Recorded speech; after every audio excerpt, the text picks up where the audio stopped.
I think I decided I wanted to go into comedy when no other skills had presented themselves.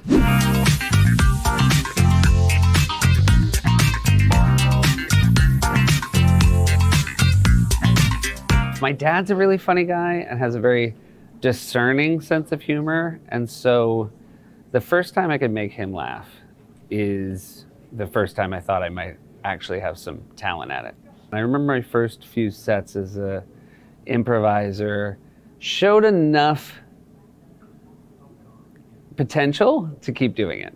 I always tried to be in the top half of the people on stage. I felt like once you dropped out of the top half, it was probably time to move on to something else.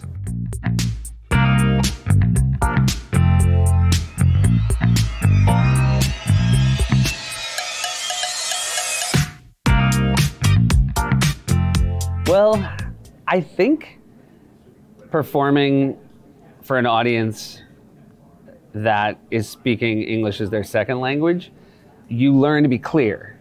And that doesn't mean to simplify things, but you know, being a stand-up, being a comedian, being a storyteller, so much of it is about making sure you're walking the audience down the road that you want to walk them down.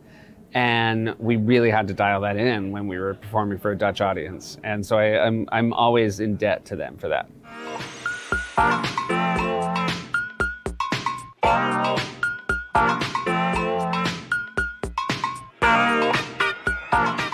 Who ate my weed gummies?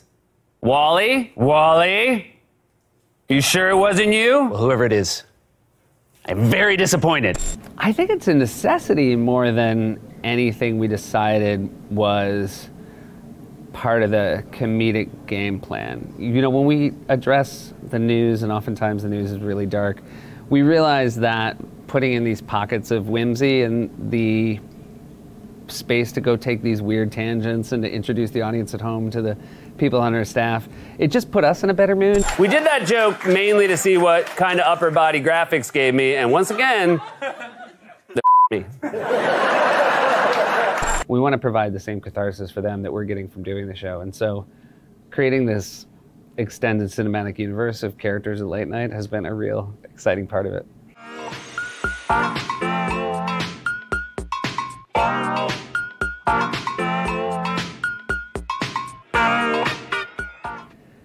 Well, I would only say to young comedians that you learn, I know this sounds cliche, you learn so much more from failure than success as a young person.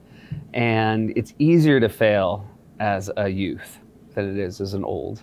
So I would just say, as hard as it is, go out and fail with gusto and know that you're getting a semester's worth of education from every time you bomb.